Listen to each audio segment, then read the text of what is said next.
Hello beautiful, so today our vlog is all about LBHB 2178. So ayan po, aray ko, natusok ako, ayan. Ayan po, 1, 2, 3 LBHB din, oh.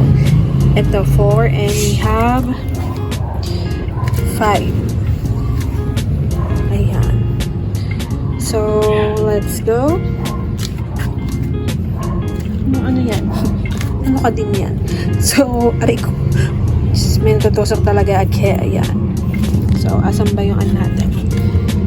Wait lang. Kumunin ko lang yung panturo natin. Kasi natutusok ako. Word lang.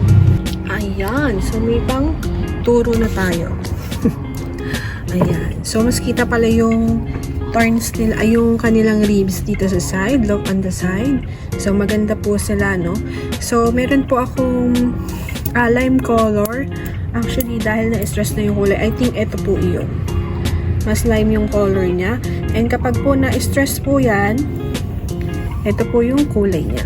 So, the Gymnocalcium Pride Richie Eye LBHB 2178 is discovered by Ludwig Birch. Ganun. Di ko alam kung tama yung pronunciation ko. Kaya siya LB Ludwig Birch. Ganon. So, sorry na sa mga perfect. Ayan. So, makikita nyo yung ribs niyan is very thin lang siya. So, LBHB po iyan. So, dyan po nanggaling yung ating mga magagandang Gymnocalcium. Yung lagi natin piniplex sa ating collection. Yung mga LBHB hybrid. So, yan po yung parents po nila. Ayan. So, ito nga po yung lagi natin piniplex, diba? Ito. Baka matusok na naman ako. Ouch. Ayan. Konting tusok lang. So, ayan. Pagka hindi ka na din talaga madalas mag-gymno, matutusok ka talaga. Ayan. Pero pagka madalas, alam mo, alam mo, may hawak ka na hindi ka matutusok. Anyway. So, this is LBHB hybrid. So, dyan po galing yung ating mga makukulay na to from the parents ng LBHB 2178. So, magiging, pagka nag-flower po ito, pinalinate po natin sa isang gymno or kung kanina mang may ID is magiging variegated na po siya. Kung ipapolinate po natin siya sa isang variegated na gymno is magiging ganito po sila. So, magaganda ang mga LBHB talaga. Ayan o, kita nyo naman, di ba? Lalo na kung perfect talaga ang kanilang variegation. Di ba sabi ko nga, sa nakaraan kong vlog, it costs, for a perfect variegation, it costs 4,500. 4 inches lang yon up to 5,500 inches. So, depende. Ayan. So, isa pa pong teka lang, baka matusok na naman ako. Ayan. Whew. Pag natusok ka na kasi ng minsan, ayaw mo na matusok. Pag nasakpan ka ng minsan, ayaw mo na masakpan dito. So, another one na perfect, hindi naman perfect variegation, kundi malapit na. Kailan kaya? Ayan. So, this is LBHB hybrid din po siya. And, sepia tone po, ayan. So, may namatay tayong success over there. Ayan, di kinayang init.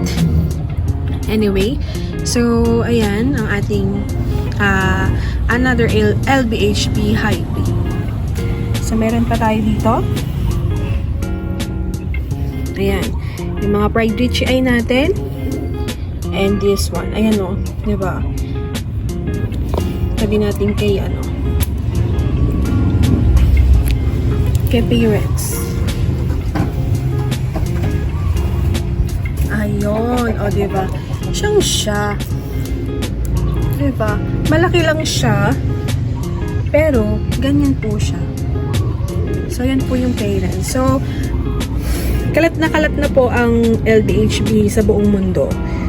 Meron din akong nakikita India, may mga ganon. So, sa black market, marami nagtitinda din ng mga fake na LBHP. So, dito sa atin laganap naman na yung LBHP na 2178. So, marami naman na kayo mabibili na seller ng LBHP 2178. Ayan. So, yung numbering is parang ano ata yun eh. Diba?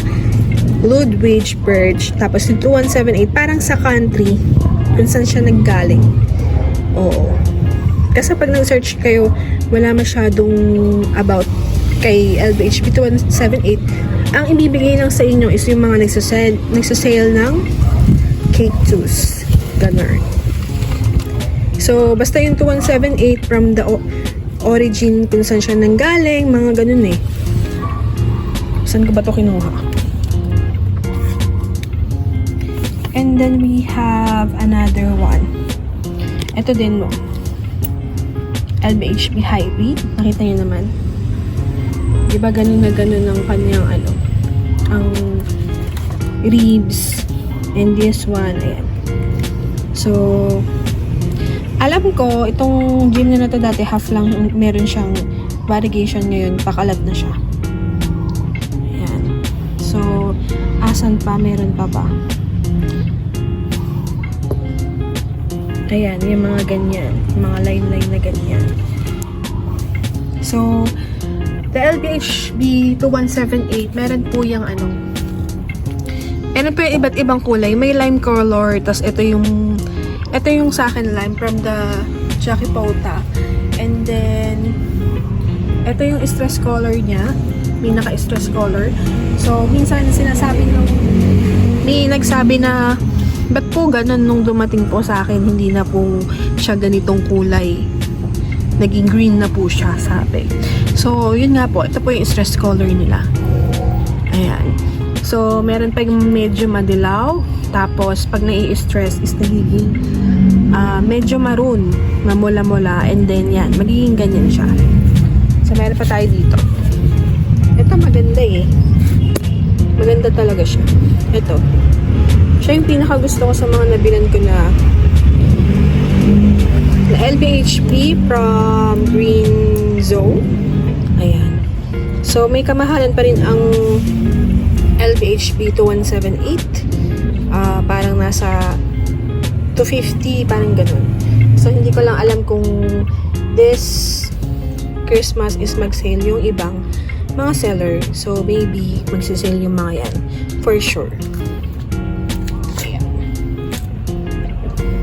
So, yun, lumaki na lang din sila dito sa akin. Ito, 1 year na mahigit. And, itong mga to, hindi ko alam kung kailan ko nabili. Siguro magba 1 year na din. Ayan. Nililig yung ating kamay. So, for the LBHP 2178, yan po yung parents ng ating mga LBHP Hybrid. Kaya po tinatawag siya na LBHP Hybrid. So, madali lang po alagaan ng mga LBHP Hybrid, same as the other gym na condition. Wala din namang arte yan. Basta, alam mo na yung pag-aalaga dyan, yung soil mix mo, kailangan maganda para mag-flower agad ang iyong LBHP 2178. At maganda pong i-pollinate yan sa ibang gym na condition. Si Red Monkey, si Paki, ayan.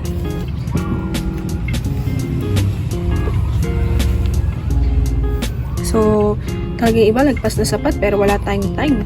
Ayan. So, tingnan nyo. Diba? Maganda talaga yan. BOS 1241. Ayan, meron tayong BOS. So, meron din, alam ko meron ding Flappy na ano, na 2178. Yung Flappy, yung aerial niya.